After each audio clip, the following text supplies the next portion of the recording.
Far Cry 6 explodes onto the scene on October 7th, when you'll get to explore the beautiful island nation of Yara, battle the forces of maniacal dictator Anton Castillo, and discover new ways to experience Far Cry. Far Cry 6 introduces features that take the series in new directions, like new storytelling methods, highly unorthodox superweapons, an all-new gear system, and more. Here's a look at 6 ways Far Cry 6 is shaking up the formula. For starters, there's protagonist Danny Rojas. Past Far Crys have switched between silent and voice protagonists, but they've all had one thing in common. You almost never see your character. Far Cry 6 changes that by pulling the camera out to a third-person perspective during cutscenes and when you're in friendly camps. Now, not only can you see Danny, but she or he is fully voiced and customized depending on the gear you have equipped. The cinematics bring a new level of depth and humanity to the story, and it's easier to care about Danny when you see them evolve from a military washout-turned-refugee to a reluctant guerrilla to a one-person revolution.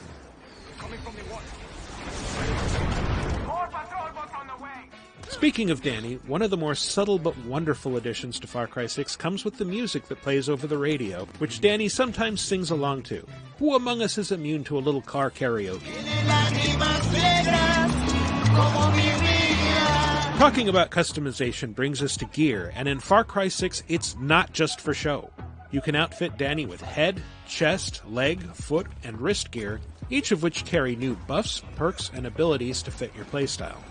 For example, equip the Scrounger helmet and you'll be able to see loot through walls. The Rioter vest gives you added protection against armor-piercing rounds, and parkour shorts give you a speed boost after you slide. There are shoes that let you resist knockdown attacks, chest pieces that silence your movements, and much more. Some of the gear serves very specific purposes. For example, seasoned Far Cry players know that being reckless with a flamethrower is a sure way to set yourself on fire, as well as your surroundings. Luckily, a pair of Fuego mitts minimize burns by automatically putting out any flames if you happen to catch fire. If your playstyle leans toward creating infernos, these gloves come highly recommended. Remember how I said Danny appears in cutscenes however you choose to outfit them? Well, good news for all you fashionistas out there. If you love the bonuses of a piece of gear, but it doesn't quite match the aesthetic you're going for, you can swap visuals between any 2 pieces of the same category gear that you've acquired to get the stats you want and the looks you need. Like Danny's gear, weapons in Far Cry 6 can be bought from special dealers or liberated from caches scattered around the world. Once you get your hands on them, you just need a workbench, the right resources, mostly it's scraps of metal and gunpowder, and a little Resolver spirit to adapt them for a variety of specialized purposes. That old rifle you found might do the job well enough on its own, for example, but what if you tricked it out with armor-piercing rounds, a makeshift suppressor, and a magnifying scope? Now it's an essential tool for staying hidden while punching through the helmets of all the armored guards patrolling a prison camp. Far Cry 6 also introduces highly specialized ammo as part of its weapon mod system, and that goes beyond armor-piercing rounds, which, by the way, can make short work of guards with helmets and flak jackets. Unarmored enemies can be taken down efficiently with soft target rounds, while blast rounds let you turn conventional firearms into tank killers. Poison rounds can damage health over time and might drive enemies to attack each other, and incendiary rounds can light enemies on fire, which is especially useful against the soldiers spraying highly flammable poison. Enemy soldiers tend to use the ammo they're strong against. Armored guards will shoot soft target rounds, for example, and unarmored guards will use armor-piercing rounds. Don't worry about keeping a varied stock of ammo on hand, though. Any bullets that come out of a poison-modded gun, for example, will be poison bullets, so it's more a matter of making sure you have the right gun for the job at hand. Each firearm has different upgrade slots that vary from weapon to weapon, but include muzzle attachments, optical or pointer mounts, and even different ammo types. Some weapons also feature slots for special mods that add passive buffs like improving reload speed or letting you move more quickly while aiming. And you can customize them with new paint jobs and even dangling charms.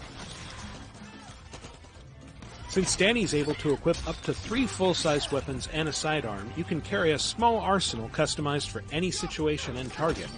Quiet or loud, armored or unarmored, infantry or tanks. Of course, you'll probably want to reserve one of those slots for a Resolver weapon.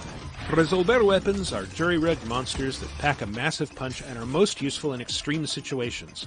El Muro, for example, combines a heavy shield with a revolver shotgun, while the Zeusito packs an EMP burst that, depending on how long you charge it before releasing the trigger, can stun an enemy, explode an enemy, or take down a chopper with one well-aimed blast. Resolver weapons may showcase the resourcefulness of guerrilla fighters, but why use a nail gun to get the job done when you can use a back-mounted rocket launcher? Created by guerrilla spy master Juan Cortez, Supremos are wearable pieces of equipment that allow you to customize your playstyle even more. It all starts with uniquely devastating active abilities. Want to disable a security system? Equip the Volta Supremo and unleash the El Impulso EMP ability.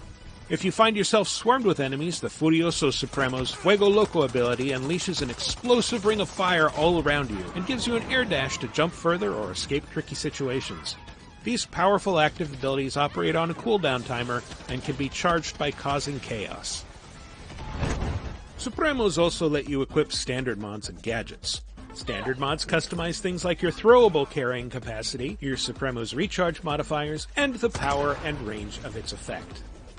Gadgets include throwables like Molotov cocktails and grenades for dealing damage, or EMP grenades to take out security cameras and vehicles.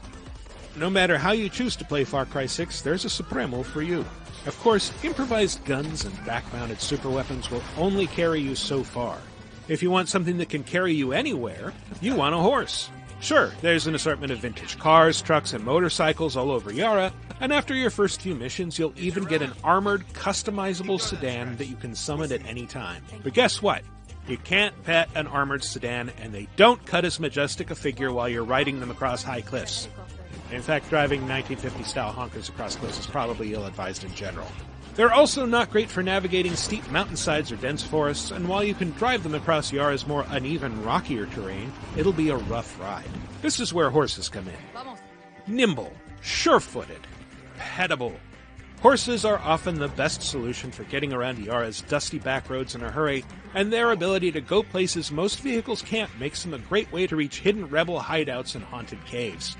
They're also surprisingly strong and durable, so be careful where you point one if you don't want it to smash through an object or person. Best of all, horses are everywhere. You can steal one from a mounted army officer, for example, or find them just hanging out near villages. You can also go to a marked horse pickup point to summon one, and if you take a shine to a horse you found in the world, you can even bring it to one of these pickups to save it for later. Yes, you can! Yes, you can! And if you ever want to ditch your four-legged ride for a four-wheeled one, you can, seamlessly and lethally. Even your enemies behave differently this time. Castillo's forces may be brutal, but that doesn't mean they're always out for blood. In fact, a lot of them won't even start shooting unless you give them a reason to, like, say, getting too close to them, with a weapon in your hands. A key part of being a guerrilla is being able to blend in amongst the civilian population, and in Far Cry 6, that's as easy as keeping your guns holstered and safely out of view. So long as you're not holding a firearm, trespassing in a restricted area, or otherwise acting suspiciously, Castillo's soldiers usually won't pay you any mind. Although, given how many of them are escorting prisoners or brutalizing villagers, you might want to pay them some mind. Also, not all of Castillo's troops are true believers. Some are just in it to feed their families. And if you can identify these would-be double agents and approach them with a bribe, they might clue you into valuable resources, mission opportunities, and other cool stuff that's worth a few pesos. I appreciate it. This is just a taste of what's waiting for you in the oppressed tropical nation of Yara when Far Cry 6 launches on October 7th for Xbox One, Xbox Series X and S, PS4, PS5, PC, Stadia, Amazon Luna, and as part of a Ubisoft Plus subscription.